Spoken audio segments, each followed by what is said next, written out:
I get 1,000 decks a year, and 99%, unfortunately, of these teams just wasting their time, right? Why are they wasting their time? Because in order to get anywhere, right? In order to get to Paris, you can buy a ticket to Paris, but the first thing that you need to do, you need to establish where you are. Most teams forget about that. You need to establish where you are, and then you need to attach yourself to a forcing function. Almost everything that was developed in this kind of decentralized software solution space, with blockchain being one example, many other examples, directed acyclic graphs, other things. Most just build these solutions in a vacuum. That's why the whole blockchain space is kind of this multi-massive online player game, completely disconnected from real-world economic activity. The leader is very important to me. Why is it important to me? Because the real-world economic activity is about what? It's the exchange of goods and services to which financial services are supposed to be a conduit to. Well, financial services are stuck using legacy technologies we call databases and otherwise, and guess what? They use it to extract 23% from global GDP using these technologies. It's the equivalent of you putting stamps on every email that you're sending. If we were doing this in the United States, it would take the GDP of the entire United States within 24 hours and be gone. So in the legacy system, you're moving anything of value 50 times. The middleman took 100% of the value. That's best case. So that's just applying the average 2% merchant account fee that was charged last year. I want to see all of that gone. I want this 23% of productivity to stay with you. I want your data to be controlled by you. I want your agency controlled by you. And this is not optional. We don't invest in optional technology. We don't invest in micro-mobility. We don't invest in Web 2, Web 3. These are marketing terms. Marketing terms made up by legacy venture capitalists. They're marketing companies. Fintech, it's a marketing term, specifically invented to put it on legacy solutions, masking that they're window dressing solutions to the legacy financial system. Paper. It's not fintech. There's nothing technical about that. So we need to see this gone. Why is it non-optional? Last year, cybercrime was a $6 trillion industry. That's larger than all but 2 country GDPs, that of China and the USA. On current trajectory, cybercrime will be a $10 trillion industry by 2025. At the root of that is database solutions. You cannot protect a database. Everybody in the room here knows that. You cannot protect a database, right? Because databases are surrounded by a permissions layer, protected by cybersecurity theater, when the main vulnerability is always the same. It's a person, it's an individual that's being spearphished or something else that happily hands over his permission, and that's how 80% of all intrusions are being done. There's a data breach in the US every 65 minutes, costing a company more than $3 million. You can go to any state's website, they have to report that. It's non-optional. It's non-optional that we go away from database solutions. It's non-optional to create data in a very different way that carries the permission inside. It's unfixable. This whole idea of the right to be forgotten, which I taught after law school, GDPR, or here in California, CCPA, it's naive. You cannot forget anything that was digitally observed. It's immediately copied, distributed. There's paper backups in LA.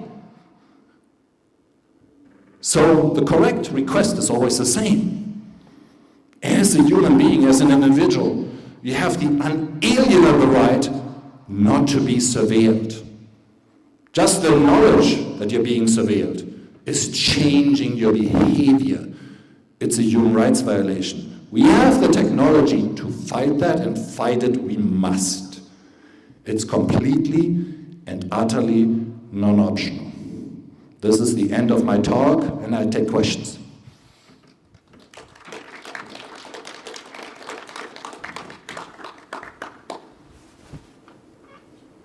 Lie to me.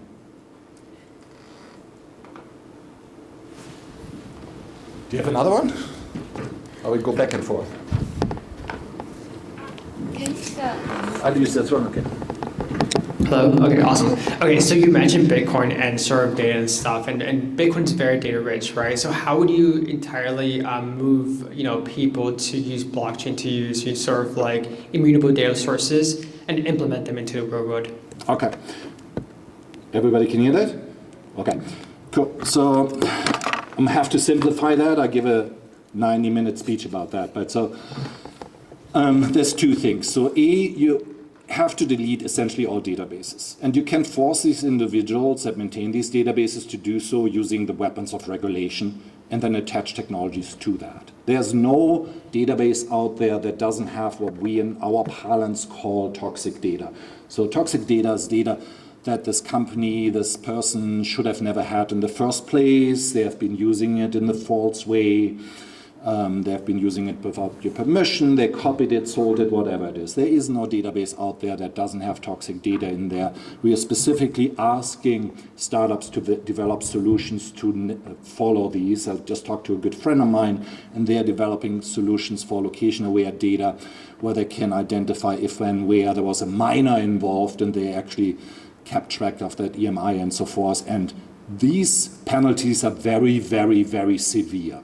As a frame of reference, Google paid a settlement of $650 million to one state, the state of Illinois, for violating Illinois' biometric rights. $650 million. For Facebook, that might be the cost of doing business. For your startup, that's the end of the road, right? So that's one aspect. The other aspect that's more interesting, more forward-looking is always look at data from four aspects. So how do you create data? How do you store data? How do you move data, meaning how do you govern it? And then also the ability to delete it.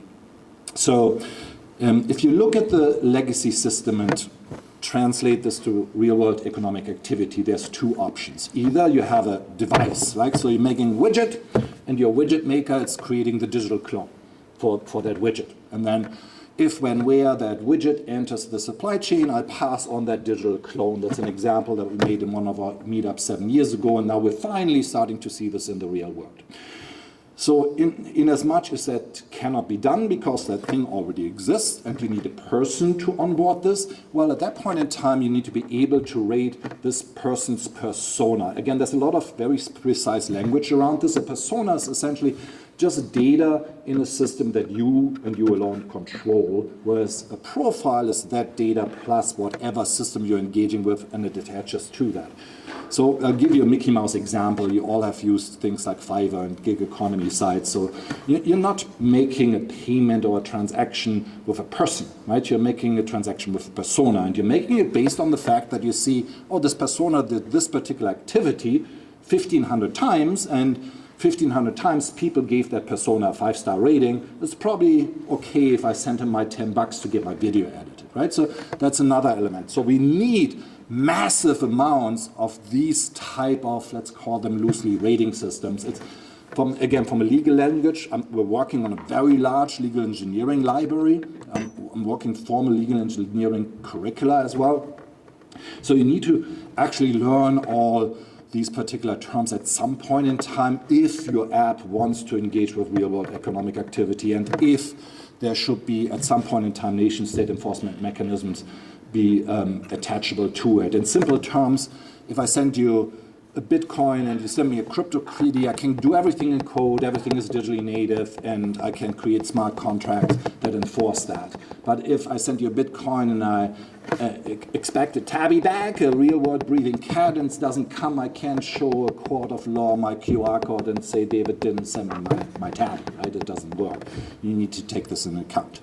So onboarding either widget maker, person, and or obviously, if you're in charge of creating this data, you should always make sure that you realize who is the rightful owner of that.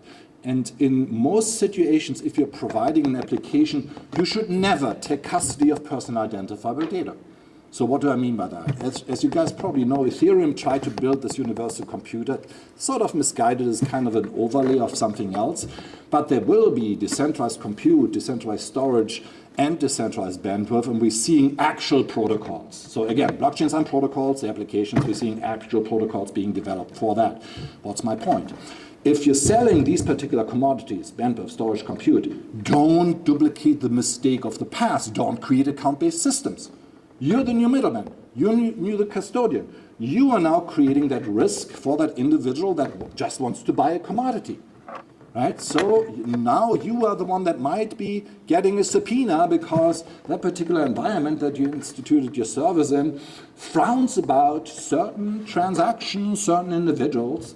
That's why in the legacy system, in the financial system, there is no settlement. They call things settlement, but if I send you $1 million and you see it in your account, that doesn't mean at all that you get to have it. Right? It could be for $1 million reasons that the bank decides, no, you don't get to have it. We don't like what you sold me.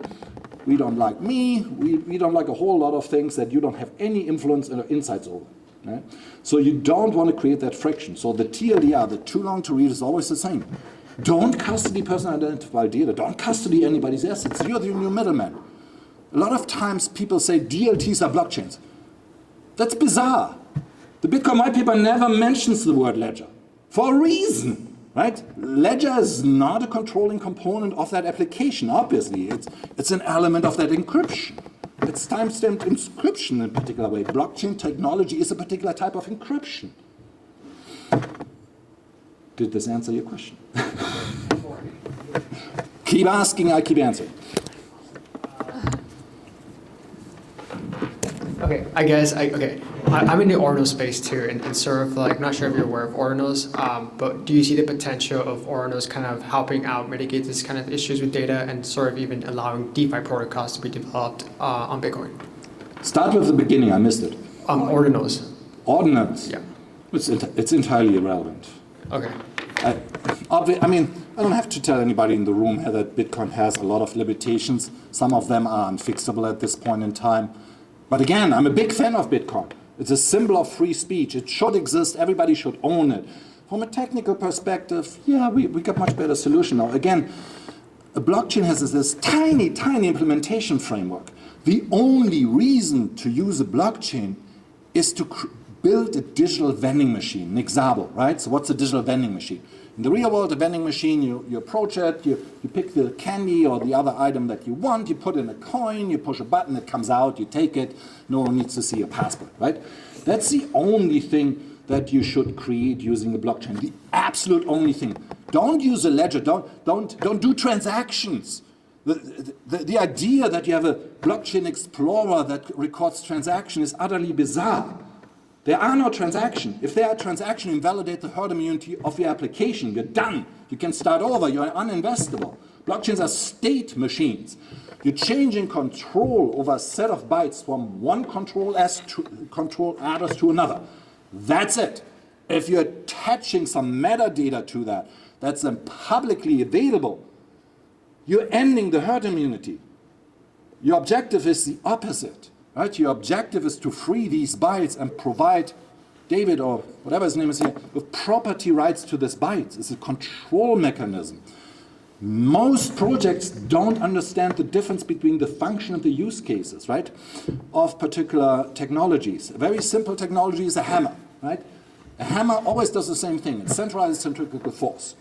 Then your typical use case might be, I put a nail in the wall. Good use case. If you change the use case and bash someone's head in, you didn't touch the function, right? We don't start putting the label murder weapon on hammers, right? So that's the same thing with people that don't understand the primary function of what a blockchain is. It's a state machine.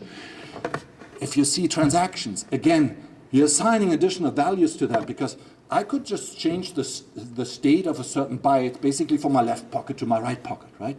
From one address that I control to another address that I control. That's how you use a blockchain, obviously.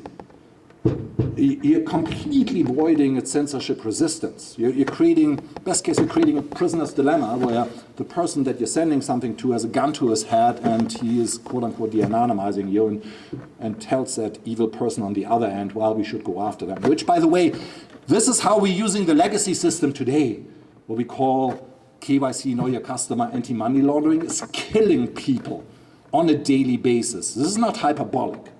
This is factual.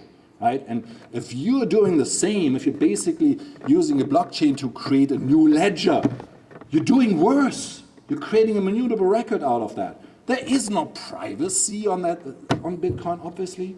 Right? Everybody knows that, hopefully, by now. It's not. But again, it doesn't mean that you shouldn't own the mining reward. Satoshi somehow did a little boo-boo there by naming the mining reward Bitcoin and also the network Bitcoin, so you should always use the lowercase b for the mining reward, right? There is the unit of account for Bitcoin is obviously the US dollar. It doesn't have its own unit of account. There's a mining reward. We never created the currency on top of that. Currencies are technologies you can use as money. Currencies are a technical concept. Money is a legal concept. If you and I agree that water bottles are money, then water bottles are money. If you find yourself incarcerated, you find out real quick, cigarette butts are money. Right? So it doesn't matter at all. Gentleman in the back wanted to ask something.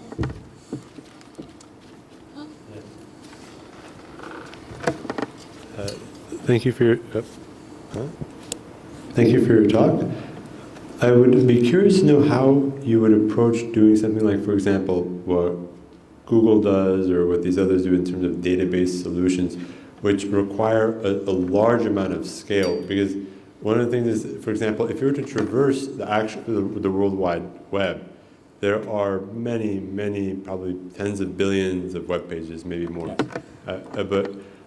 And to do that in a fast, efficient manner, in a decentralized way. And you can imagine this could also apply to social networks. Like how would you maintain a social network with fast access, with an ability to go back to as a backup if you lose access to your personal computer? Right. How would you go about something like that? I have a 2-hour answer for that. I wrote an outline for it 17 years ago.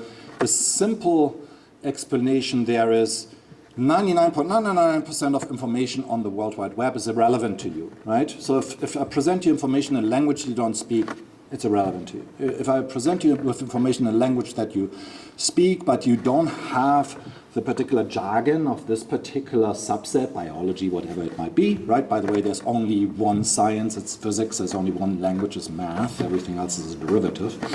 But it's equally irrelevant to you. So the way you reverse this is very simple. It's information presented to you on the basis of you. Let's call it your knowledge graph.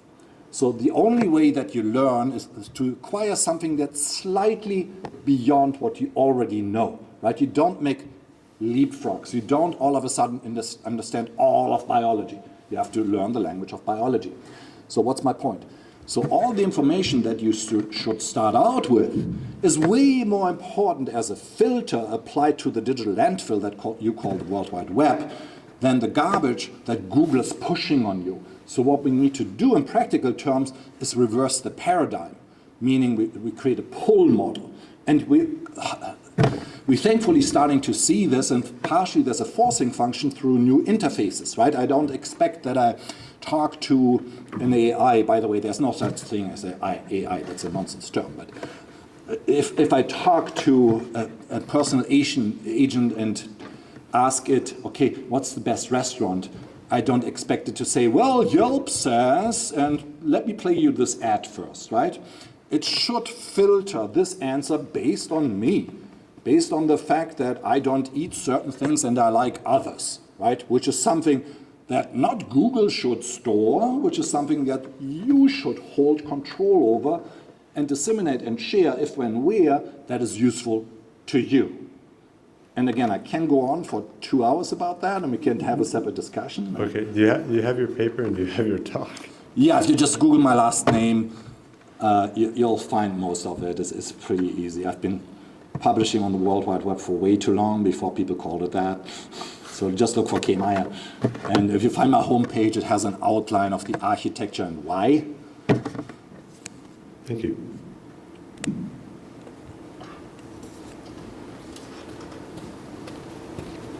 You good?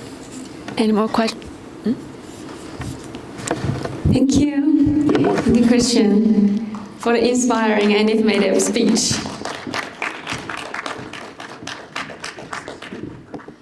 I'm waiting for Mariana from bathroom.